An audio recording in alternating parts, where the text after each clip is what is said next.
What's going on, you guys? Welcome back to the channel. Today's video is going to be on the Marlin 1895GBL I have here.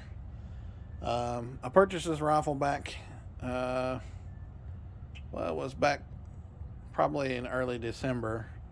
Just now getting to where I can make a video on it.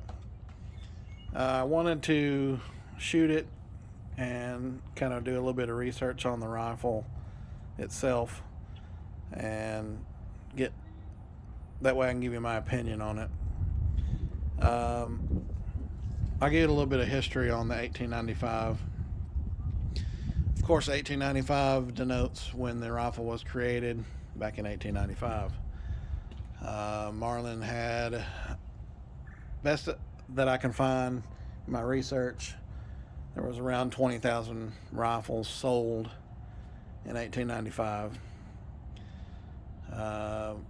From what everybody can figure, that's not a barn burner for a rifle company, but several different iterations of the rifle. A cowboy style rifle without a pistol grip. That's a pistol grip there. A longer rifle. This is an 18.5 inch barrel, but 22 inch barrel, 20 inch barrel, etc. There was an even shorter barreled rifle. I think it was a 15 inch barrel. Most people refer to it as a mare's leg. I think they called it a saddle rifle or scabbard rifle. It had where you see the safety here on the rifle, it had a saddle ring so you could put it on a scabbard on your horse. Anyway, they sold their rifles. In 1936, the company tried to update the rifle. They call that well, they did update it a little bit, but they called it the Model 36. They changed the name to Model 36. They made some changes in various places on the rifle. They tried to here to the loading gate, etc.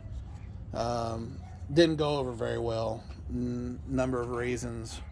One being the fact that the depression was going on, didn't help at all, and the fact that everything was so expensive to make the rifle. When they had it in the factory, they'd make it in one spot, then they'd have to stop making it or building it in that spot, and they'd have to move it to another spot in the factory, and then they'd have to change the tooling and move it to another spot in the factory. It just was so expensive to do tooling on the rifle. And I think, even if I would remember correctly, back then, and that was really pre-war, a lot of things back then were if you couldn't make it in the factory that you owned, you had to send it out, and that's expensive just for anybody, let alone a rifle company. But it was just too expensive to make the rifle at a profit, and I couldn't find any sales numbers in 36. So 12 years later, 1948, they did another update. They call that the Model 336. And that's the model that really went over gangbusters. Everybody loves that model. They made some changes again to the feeding ramp here, or not the feeding ramp, but the feeding loading gate here, and the feed ramp, and the bolt. They made this. They drilled a hole all the way through the body of the rifle. They made this all one piece. Now, I didn't know. I couldn't understand what they were talking about when they said they made it all one piece, where this was all one hole, where the bolt comes out the back. I didn't know where that was never not, but apparently that was my research. That's what they said.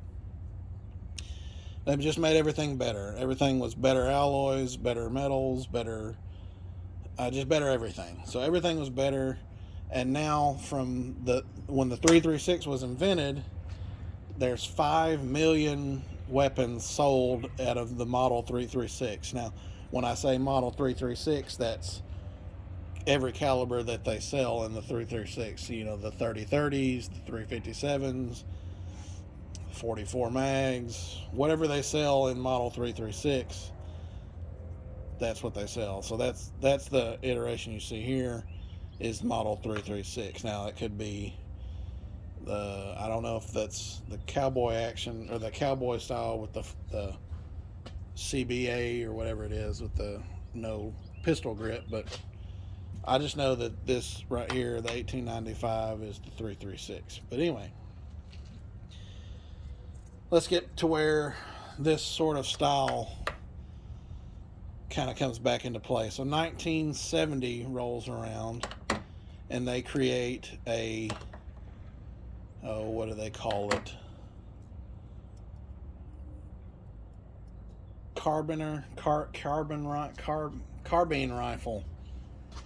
It's a sort of an all-weather rifle. It's stainless steel barrel body with a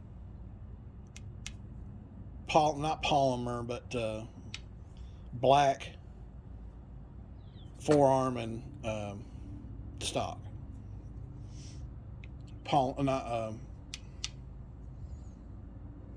Yeah. Anyway, that goes over gangbusters because and why they did it.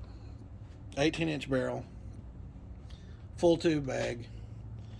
I don't believe it had a big loop, but it had a bigger loop. I think it had the middle loop where they have a regular loop and then they have the big loop. They have like a medium lever loop now that you can buy aftermarket.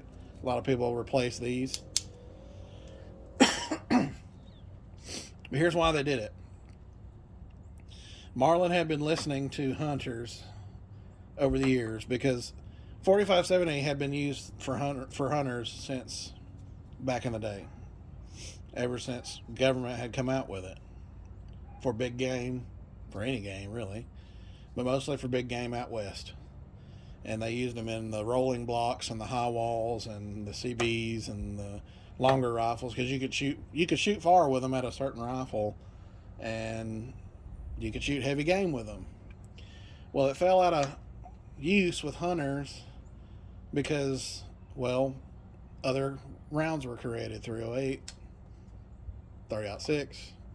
You could use a scoped rifle at 800 yards, 600 yards, and get more penetration, better shooting bullets, flat shooting bullets, faster shooting bullets out of a scoped rifle. And why would you need a 4570 that shoots slow, hits hard, but it shoots slow?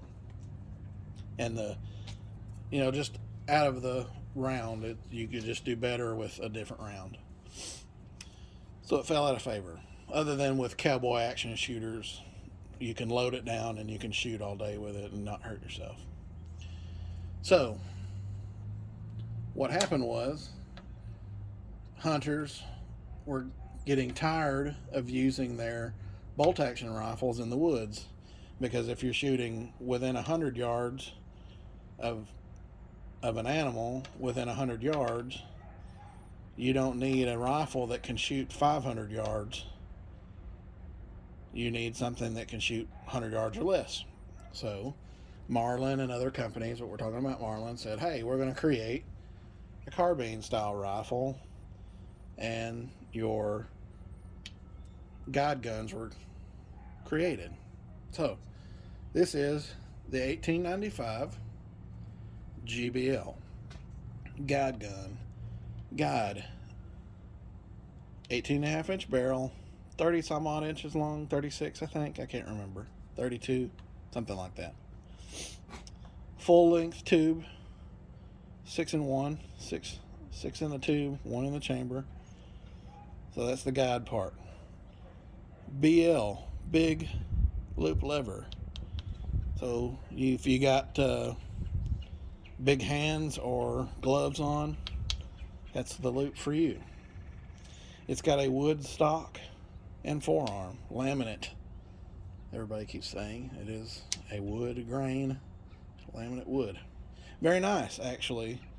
The coloring on it is very good. It's not exactly matched, but it's not black and white. It's not, gray and black, or it's pretty close. It's press checkered, very nice, very tactile. It's the fit on it is very good. Buckhorn sights and a hooded brass bead front sight. I mean, they're buckhorn sights. What are you going to say about buckhorn sights? I think they shoot fairly good. I haven't had any problems off of it. What else is there? I mean, it's the lever action. There's a safety on it now. It's been on there for years. Overall, my thoughts on this gun. It's a good gun. I haven't had any problems out of it yet. The fit and finish on it's good. The bluing on it's good. There wasn't any scratches on it. It was a off-the-shelf gun, the last gun they had, and there wasn't any scratches on it that I could see. All the screws were tight. That was one complaint I saw in a bunch of videos, that when they shot it one time, one outing, I would imagine, all these screws were loose. I did that, and the screws weren't loose and didn't come loose. Another complaint they had was that this hooded front sight here is canted off to one side. It would be canted off to the right, technically the left, as you're watching it or staring down the barrel. I haven't seen that. The barrel band is tight. That's a lot of complaints on different rifles, but the barrel band is good. The only thing is that one side here, and I'm not going to pick it up to show you, of the wood is a little bit off of the body of the rifle. I had that problem on a Henry, so I don't think that's just Marlins in general. I think that can just be any gun. The levers, I've been seeing on a lot of actual Facebook groups, is that these levers won't stay shut. My lever's staying shut. Wait for that guy to go by. The action works fine. The bolt works fine. Everything feels smooth, just as smooth as that Henry. I think the Henry may have been just a hair smoother, but I couldn't even give you a percentage. Not so much that this wouldn't, if you picked up one or the other, that this wouldn't be one that you wouldn't want to purchase over the Henry. It'd just be a name type deal. This stock fits up fine against the body of the rifle. I haven't had any problems with that. The trigger is a little bit sloppy, but it's not. I don't know why that is. I've seen that on every video about every Marlin that I've ever watched. I don't know why Marlin can't get that right. Henry, that was one of the things about Henry, as far as working of the rifle, that was way better, was that their trigger was way better, as far as it not flopping back and forth, not side to side, but front to back. Don't know why that is. Other than that, they're pretty comparable as far as actually working. Now, I'm comparing this to the H101 or 0101 Henry's version of this rifle. It's actually very comparable to this rifle. It's a full magazine rifle. I'd actually have to get one that worked. I bought one of those rifles and I couldn't load more than 2 rounds in the magazine, and it jammed up 2-3 times. It wouldn't load any kind of round more than 2 rounds. It would not load lever revolution at all. This will load Winchester and lever revolution, so it'll load whatever you want. One more thing, I'll take you back here to it. This is one of the best things about this rifle, is the recoil pad. The Henry recoil pad was about half as wide as that and twice as thick, twice as hard. And if you know anything about 4570, is that you need a good recoil pad, and that made it hard to shoot. I had the Henry for about a day, well, I had it for more than a day. I shot it and then kept that for that day and got rid of it because it was just terrible. I had it for about 3 days. But anyway, as far as the gun goes, I like this gun. I've always wanted a 4570, so I bought one. And if you're wanting to get in 4570, Marlin wouldn't be a bad idea. I have not shot the Dark series. Dark series looks pretty good. I don't know about the weight. I picked up a Dark series. No, I picked up. Yeah, I did. That and the Henry X are the ones with. I know the Henry X has the plastic furniture, and those things feel so light. They feel like they'd be terrible to shoot. I don't know about the Marlin Darks. I want to say they're plastic furniture as well. I just can't imagine. This thing weighs 7 pounds, something like that, and it kicks. And it's not terrible. Like I say, the recoil pad takes a lot of it out, but I just cannot imagine plastic furniture. And that thing feels like it weighs 5 pounds, and that's light. I mean, its thing is light. I cannot imagine shooting a 4570 that light. But anyway, that's a tangent. One last thing. You're going to need a sling because they look cool on a lever action, and a ammo cuff here. But check this guy out on Etsy. It's Wasatch Leather, W-A, let me get this right here. W-A-S-A-T-C-H, Wasatch Leather. I found that guy on Etsy. Check him out, but you can see that on the video. I mean, this thing, it's just cool stuff. He did all that by hand, and the color came out just amazing. It matches that dark grain on the leather. If you were in here in person, you could see it. It matches that, and he personalizes it however you want. And he did that ammo cuff as well. I went with the dark. He can pretty much do any color you want that he has. I'm sure it's limited, but anyway, he had several different colors. But I went with that dark grain to the dark color to match the grain. And I like the way the brass looks with that dark.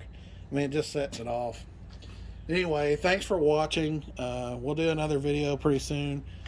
But y'all stay safe out there. Bye.